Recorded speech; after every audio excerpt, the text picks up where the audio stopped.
How y'all doing, dreamers? I have an announcement to make, and oh boy, am I excited for this one.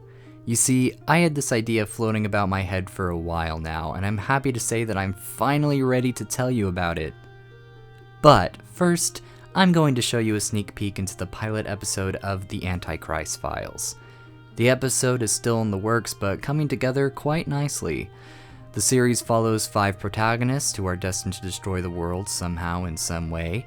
If this pilot is a success, the rest of the episodes will be based off of Arthurian legend, biblical stories, and the Canterbury Tales.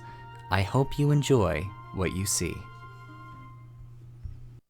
Okay, busybodies. You're here because you want to get the deets on why I'm so royally screwed in the head, am I right?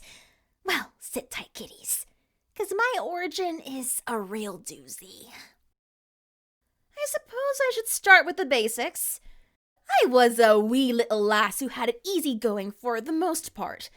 Just watching my tunes, living with my dearest mumsy, and tuning into animal sacrifices. Pretty much the daily grind for every person in their youth.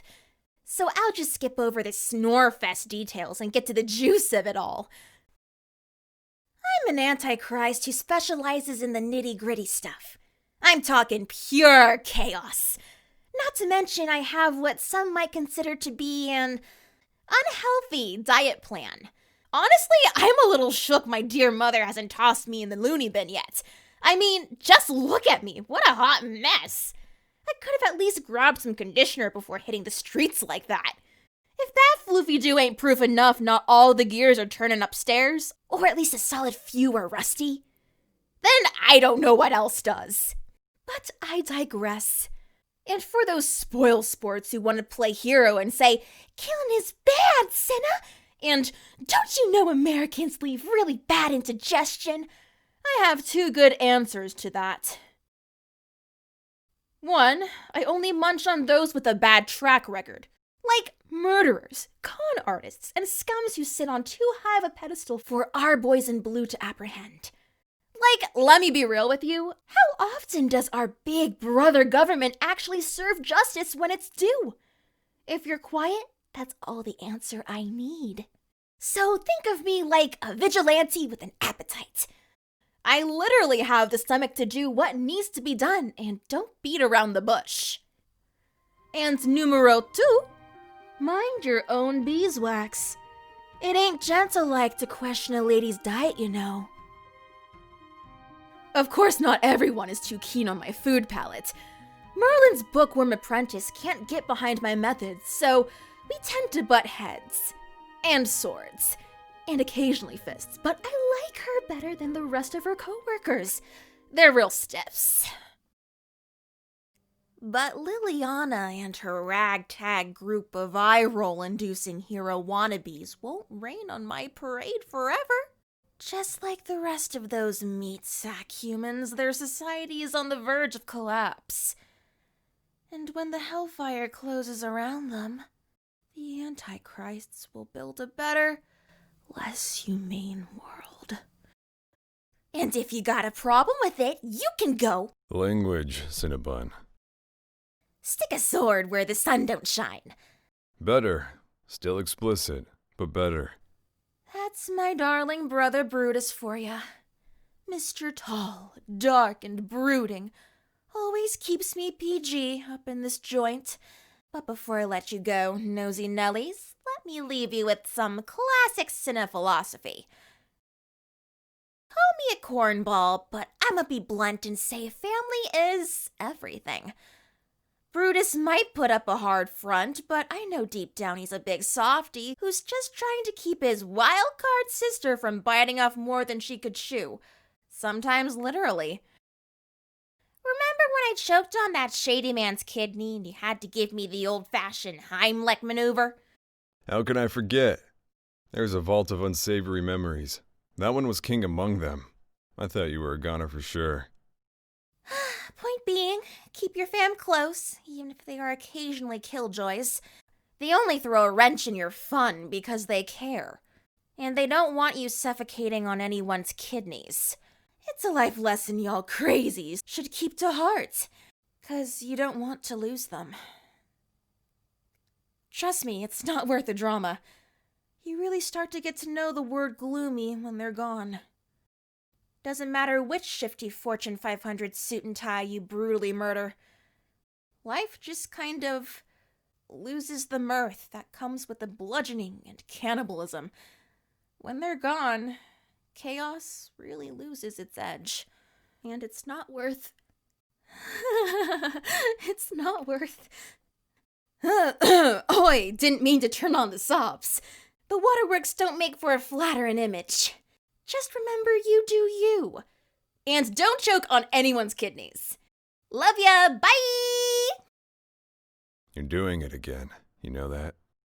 I'm not following. I know you miss her little brother, but this is the third segment this week you almost broke down. You have to accept that Cassius isn't coming back. Brutus, the Debbie Downer. Has the light bulb went off in that noggin yet that maybe I just want to enlighten the locals on the importance of family? It has nothing to do with little Cassie.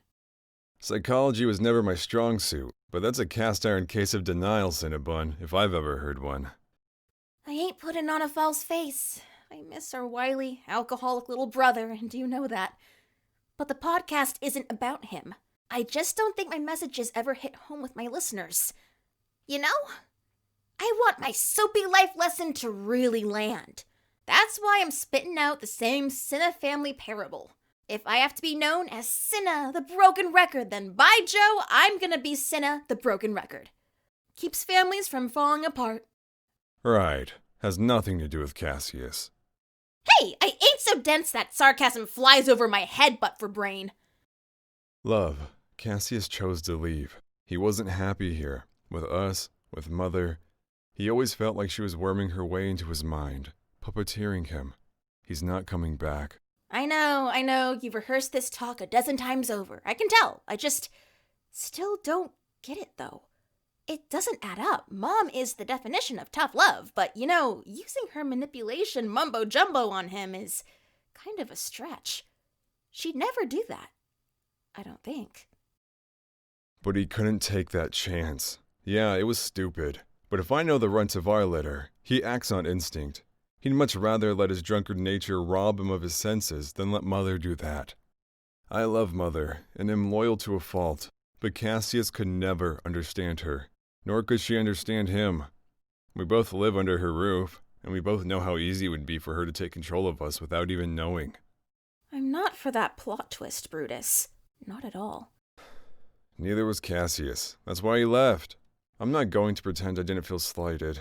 He left without so much as a wave goodbye, but... Yeah, Mother would have put her foot down the moment she caught him getting all giddy to leave. Or she'd find ways to convince him otherwise. Ah!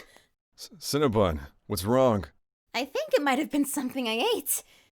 You went on another nightly food run, didn't you? You've been binge eating again. We've been over this. No more midnight snacks. You don't get it, Brutus. This last guy really had it coming to him. Tell me the tale in the morning. I can smell the red meat on your breath. I know you've been out and about. Brutus, is it a red flag when your vision starts to go? Or am I experiencing one of my paranoid delusions again? Cinna! Cinna! That was a small glimpse into the wacky pilot episode. Now for my next big reveal. I'm working on a script for a Greek mythology series properly dubbed as Athena's Owls. The web show follows a few unlikely protagonists who are on the run from past misdeeds. Now I must say that I am in the very early stages of this series, so it's going to be a hot minute before the initial release. But for this series, there will be no pilot episode. When the episodes are done, I will release them weekly. In the meantime, I will update you when I can on its progress. That is all for this channel update. I hope you all have a blessed day and stay classy, dreamers.